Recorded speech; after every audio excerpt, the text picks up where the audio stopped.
ပြည်သူများလုံးမင်္ဂလာပါရှင်ဒီနေ့မှာတော့အထူးဆန်းထွေလာစကားလေးတစ်ကားကိုရီကပ်လုပ်သွားပေးချင်ပါတယ်ဇလန်လေးကတော့နိုဝင်ဘာလ9ရက်နေ့မှာဖရုတ်ကလွန်ခဲ့တဲ့လနိုင်ငံအတွင်းရှင်းမဲ့ထားတဲ့မက်ဆုတွေကိုယူပြီးတော့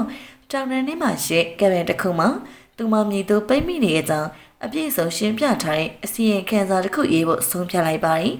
်ဒီဖြစ်အားလုံးကမီလာမှာစတင်ခဲ့တာပါမီလာအားလုံးရဲ့တစ်ခုမှာဖရုတ်ကသူမရဲ့မိတ်ဆွေနှစ်ဦးနဲ့၎င်းတို့ရဲ့ခွေလေးလင်းစတိုနဲ့အတူခရီးသွားခဲ့ပါတယ်။ဖရုစ်ကသရီဆန်နဲ့မယင်းရဲ့သူဖြစ်ပြီးတော့လင်းစ်ကိုမတက်မတာခန်းစားစေရပါတယ်။သူတို့ကပင်ကိုရောက်ရှိပြီးနောက်အနားယူကြပြီးသူမရဲ့မိတ်ဆွေတွေကအနီးနားကျေးရွာမှာရှိဖက်တစ်ခုသားဖို့ဆုံးဖြတ်လိုက်ပါတယ်။ဖရုစ်ကပင်ပန်းနေတာကြောင့်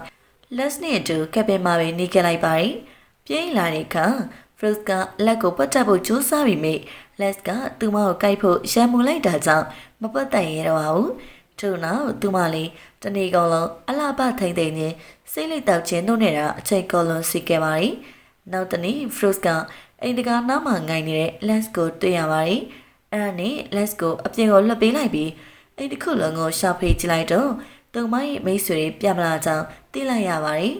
ီတခုခုဖြစ်မှာကိုစိုးရင်တာကြောင့်ဖရုစ်ကလက်ကိုရှေ့မှလမ်းပြစီပြီးတော့ကြီးပါတယ်သွားဖို့စတင်လိုက်ပါတယ်။ရုတ်တရက်သူမကလင်းရဲ့အော်တန်ကိုကြားရပြီးသူ့ရဲ့အနောက်အပြေးသွားပြီးတော့လက်ရဲ့နှာခေါင်းကိုတခုခုထိခိုက်မိခဲ့ပုံရပြီမိသူမအနေနဲ့ထိခိုက်ရတဲ့အကြောင်းရင်းကိုမသိရသေးပါဘူး။ဖရစ်ကရှေ့ဆက်သွားပြီးမိလက်စ်ကတော့သူမရဲ့အနောက်ကိုမလိုက်တော့ပဲလှည့်ပြန်သွားပါတယ်။ရှေ့လန်းနဲ့ငယ်သွားပြီးနောက်ဖရစ်ကမမြင်ရတဲ့နေရတစ်ခုနဲ့တိုင်းမိသွားပါတယ်။စိတ်ရှုပ်ထွေးနေတဲ့သူမက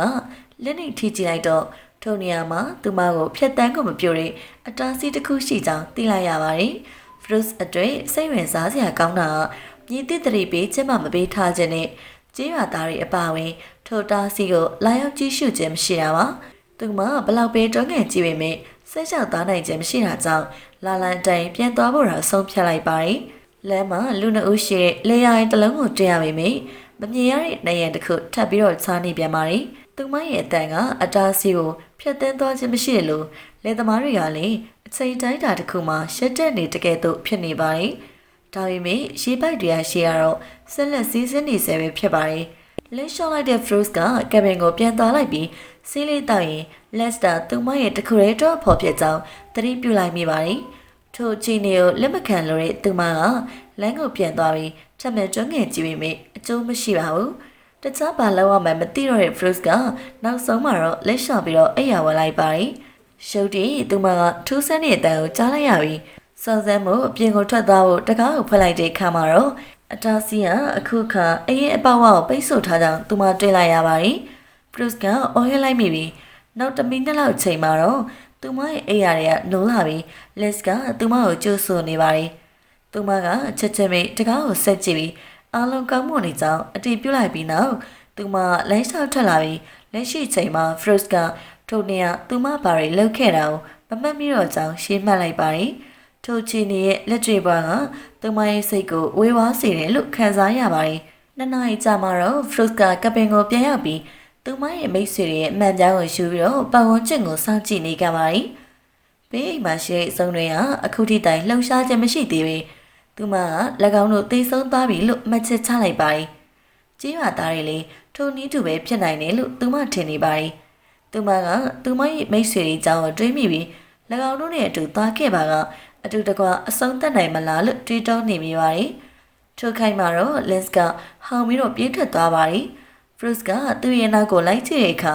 Lens ကနွားတကောင်ကိုတွေးရှိထားကြောင်းသူမသိလိုက်ရပါတယ်။ပထမမှာတော့သူမကြောက်ရွံ့ပြီးပုံခုန်နေပြီးနောက်ပိုင်းမှာတော့ထိုသရိတ်ဆန်ရဲ့ထံချင်းကပ်ပြီးသူမနဲ့မိတ်ဆွေဖွဲ့လိုက်ပြီးနွားနိုးရအောင်ကပင်ကိုခေါ်ဆောင်လာခဲ့ပါတယ်။ Fruits ကထိုနွားကိုဘယ်လာလို့အမည်ပေးပြီးတော့သူမကောင်းချီတစ်ပါးဖြစ်တယ်လို့ဝန်တော့ဝန်ပိုးတစ်ခုလည်းဖြစ်နေပြန်ပါတယ်။နောက်တစ်နေ့မှာတော့ Fruits ကသူမရဲ့မိတ်ဆွေရဲ့ကားထဲဝင်ပြီ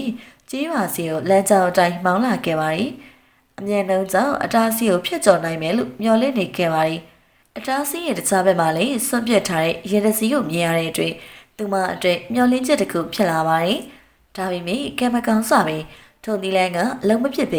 ကားကအတားစီနဲ့တိုက်မိပြီးတော့ပျက်စီးသွားပါတယ်။တွေးထွက်နေတဲ့အတန်ရာကိုလက်လျူရှုထားပြီး Fruits ကနိုင်ငံကိုထိတွေ့ပြီးတော့ ထိုအတားဆီးရဲ့အတိတ်ပဲကိုတွေးတောနေမိပါတယ်နောက်ထပ်10ရက်တိုင်အောင် Bruce ကအတားဆီးတွေကိုချော်ဖြတ်ဖို့နီလန်တွေရှာဖွေကြည့်ခဲ့ပေမယ့်ဘာမှမအောင်မြင်ခဲ့ပါဘူးနောက်ဆုံးမှာတော့သူမလက်တွေ့ဘောက်ရင်ဆိုင်လိုက်ပြီးသူ့အတွေ့ဘသူမှလိုက်ခဲ့မှာမဟုတ်ကြောင်းလက်ခံလိုက်တဲ့အခါမှာတော့အဲ့ရထဲမှာစိတ်ပိုင်းဆိုင်ရာပြိုကွဲနေပါတော့တယ်သူမကကိုအဆုံးစီရင်မှုစဉ်းစားမိပေမယ့်သူမရဲ့မိတ်ဆွေတွေကကပဲမှာလိုအပ်တဲ့ပစ္စည်းတွေစုဆောင်းထားခဲ့ကြောင်းတတိယလိုက်ပါတယ်။ဒါကြောင့်သူမက၎င်းတို့ရဲ့အမတ်တရားအတွင်းကျေးဇူးတင်စကားပြောဖို့အသက်ရှင်နေဖို့ရာဆုံးဖြတ်လိုက်ပါတယ်။ချိုပစ္စည်းများတွင်ထင်းများစွာနဲ့အာလူတချို့ပါဝင်ကြောင်း Bruce က၎င်းတို့ကိုအပြင်ကိုယူဆောင်ပြီးတော့သူမကိုယ်တိုင်အာလူစိုက်ကစတင်လိုက်ပါတယ်။ Lens ကလည်းကိုညီပြီးတော့အတူတူဖို့လှုပ်ဆောင်ပေးပါတယ်။ရှင်များစွာကောင်းလာတာနဲ့အမျှ Bruce ကနေ့စဉ်နေ့တိုင်းနိုင်တွေကိုလှည့်ပတ်ပြီးပြက်ကလေးပေါ်မှာရက်တွေကိုမှတ်သားထားရင်အချိန်ကုန်လို့စီခဲ့ပါတယ်။မေလ30ရက်နေ့မှာတော့တနေ့လုံးမိုးရွာသွန်းတာကြောင့် Bruce ကအိမ်တွင်းမှာနေဖို့ပဲဆုံးဖြတ်လိုက်ပါတယ်။ဒါပေမဲ့သူမထူးဆန်းတဲ့အတန်ကိုကြားလိုက်ရပြီးဓာတ်တလက်ကိုကင်ကစစ်ဆေးဖို့ထွက်သွားပါတယ်။ဒါပေမဲ့အပြင်မှာစိုးစွတ်နေတဲ့ကြောင်တကောင်ညီးသွားနေတာကိုတွေ့ရပါတယ်။ထိုကြောင်လေးကိုလေသူမဝေးစားလိုက်ပြီးအခုဆိုရင် Bruce ကတရိတ်ဆန်မွေးပေါ်3កောင်ရှိနေပြီဖြစ်ပါတယ်။နောက်ဆုံးမှာတော့ Bruce ကအမဲလိုက်ဖို့စူးစမ်းကြည့်ရင်ဆုံးဖြတ်လိုက်ပါတယ်။သူမကရင်ကတနက်ကိုလုံးဝမသုံးဘူးပါဘူး။တမင်တကောင်ကိုပြစ်ကြည့်တဲ့အခါမှာတော့တနက်ရဲ့ပြင်ကန်အားကြောင့်သူမထိခိုက်ဒဏ်ရာရသွားပြီးတမင်ကကြောက်လန့်ပြီးတော့ထွက်ပြေးသွားပါတယ်။သူမရှောက်သွားနေစဉ်ပြစ်စီးနေတဲ့ကားကိုထပ်မံတွေ့ရပြီးရေဒီယိုကိုဆက်ဆေးကြည့်ပါတယ်။ဒါပေမဲ့အများစုသောဌာနတွေမှာအတန်တွေစူညံနေပြီးတကူရီတိုဌာနမှာတော့ဂီတတန်ကိုကြားရပါတယ်။မြေပုံတစ်ခုလေးတွေ့ရှိရတာကြောင့်ထိုမြေပုံကိုလိုက်နာပြီးချိန်ဝဲကိုရအောင်စူးစမ်းဖို့ဆုံးဖြတ်လိုက်ပါတယ်။ Lens ကလည်းလိုက်လာပြီးသူတို့ကနိုင်ရောင်များစွာလမ်းလျှောက်ပြီးနောက်စွန့်ပစ်ထားတဲ့ truck ကားတစ်စီးကိုတွေ့ရပြန်နေ။ Bruce က truck ကားထံကိုချဉ်ကပ်ကြည့်ပြီးကဲမကောင်းစွာပဲအတားစီယာပိတ်ဆို့ထားတာကြောင့်သူတို့ကပြန်လာခဲ့ရပါတယ်။မြေပုံကိုလိုက်လံစူးစမ်းပြီးနောက် Bruce ကအတားစီတွေအတွင်းမှာရှိတဲ့နေရာတွေကိုအလွတ်ကျမှတ်လိုက်ပါတယ်။အခုဆိုရင်သူမကဆိုင်ဝဲနေကိုအများဆုံးသွားနိုင်တဲ့လမ်းတွေကိုသိရှိပြီးတနေ့အတွင်းမှာသွားလာနိုင်ပြီဖြစ်ပါတယ်။တခါတည်းမှာတော့သူမကတခြားကပ်ပင်တွေကိုတွေ့ရှိပြီးမြ၎င်းတို့ကအမြဲတမ်းဗလာဖြစ်နေပါတယ်။အနည်းဆုံးအနေနဲ့သူမတို့ကအသုံးဝင်တဲ့ပစ္စည်းတွေကိုရှုခဲ့လိုက်ပါတယ်။နီပူပူအောက်မှာတော့ Lens နဲ့အတူမြခင်းမကိုလေးလျောင်းပြီးငှက်ကလေးတွေရဲ့တခြင်းတန်တွေကိုနားထောင်ရခြင်းက Fruit တွေပြောင်းလဲသွားစီတဲ့အတွေ့အကြုံတစ်ခုဖြစ်လာပါတယ်။ယခုအခါသူမက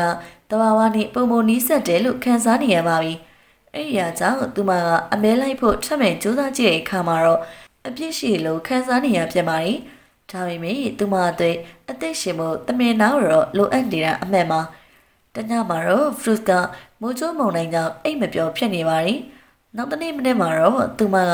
ဘီယိုရဲကအတန်တစ်ခုကြားရပြီးဖွင့်ကြည့်တဲ့အခါမှာတော့ကျောင်းမကကျောင်းပေါက်စာတကောင်ကိုမွေးထားကြောင်းတွေ့ရှိရပါတယ်။ကျောင်းပေါက်စာကအဖြူအောင်ဖြစ်နေတာကြောင့် Bruce ကသူမကိုပလဲလို့အမည်ပေးလိုက်ပါတယ်။ပလဲကအစမှတင်းငယ်ပြီးတော့ရှုပ်ပွေးနေပေမဲ့နောက်ဆုံးမှာတော့လာပါတဲ့ကျောင်းတကောင်ဖြစ်ကြီးထွားလာပါတယ်။တနေ့လေကင်းမှာတော့ Bruce နဲ့ Lens တို့ကလမ်းလျှောက်ထွက်ပြီးအိမ်သို့ပြန်လာစဉ် Lens ကအိမ်အနီးမှာတစုံတစ်ခုအတန်ကိုကြားလိုက်ရပြီးချစ်ချင်းမိတ်ထုံနေရာကိုပြေးသွားခဲ့ပါတယ်။ Bruce ကလိုက်လာတဲ့အခါထူးဆန်းတဲ့လူတစ်ယောက်ကဘဲလာရဲ့အသားကိုပစိန်နဲ့တက်ဖြတ်နေတာကိုတွေ့ရှိရတဲ့အတွက်ထိတ်လန့်သွားပါတယ်။ Lens ကထိုလူကိုတားဆီးဖို့ခုန်တက်သွားစဉ် Bruce ကလက်နက်ရှာဖို့အိမ်ထဲကိုပြေးသွားပါတယ်။ဒါပေမဲ့သူမကလုံလောက်တဲ့အမြန်နှုန်းမရှိပဲသူမပြန်ထွက်လာတဲ့အခါမှာတော့ Lens ကတေးဆုံးနေပြီပဲဖြစ်ပါတယ်။ဒေါ်ရထွက်နေတဲ့ Bruce ကထိုလူကိုပြစ်တက်လိုက်ပြီးစိတ်ပြက်လက်ပြက်နဲ့ Lens ကိုပိတ်ဖက်ထားပါတယ်။နောက်ပိုင်းမှာတော့ Bruce က Lens ရဲ့ခန္ဓာကိုယ်ငယ်လေးကိုပြုတ်နှံမှုတည်ဆောင်သွားစဉ်ဘယ်လာကသူမရဲ့သားကိုတွေးရှိပြီးဝမ်းနည်းစွာအတန်တွေပြုတ်လုံနေတာကိုကြားရပါတယ်။ထိုလူရဲ့ခန္ဓာကိုယ်တော့ကြောက်သေးဝယ်ပြစ်ချလိုက်ပါတယ်။ဘာမှခံစားချက်မရှိတော့တဲ့ Bruce ကဘယ်လာနဲ့အတူတခြားရဲ့တလုံးကိုထွက်ခွာသွားပါတယ်။မကြမီသူမကအလုပ်တွေပြန်လုပ်ဖို့စတင်ပြီး Lens မရှိတော့တဲ့အတွေ့သူမရဲ့အတွေ့တွေနဲ့တယောက်တည်းရှင်းဆိုင်နေရပါတယ်။လက်ရှိချိန်မှာတော့ Bruce ကသူမရဲ့တရိတ်ဆန်တွေနဲ့အတူရှိခဲ့တဲ့အမတ်တရားတွေကိုအမြဲတမ်းချစ်မြတ်လို့ပြီးတော့ဆက်လက်ရှင်းတန်စီရန်အားရဖြစ်အသုံးပြုမယ်လို့ဆုံးဖြတ်ချက်ချလိုက်ပါတယ်။သူမရဲ့စာရွက်တွေကုန်သွားတာကြောင့်ဖေဖော်ဝါရီလ25ရက်နေ့မှာအစီရင်ခံစာကိုအဆုံးသတ်ပြီးတော့အဖြူအောင်ကြီးကန်းကိုအစာပြေဖို့ အပြင်ကိုထွက်သွားရင်းနဲ့ပဲဇလန်လီကအဆုံးသက်သွားပါတော့တယ်ဟုတ်ကဲ့ပါရှင်အဆုံးထိကြည့်ရှုပေးတဲ့အတွက်တယောက်ချင်းစီတိုင်းကိုအထူးပဲကျေးဇူးတင်ရှိပါတယ်နော်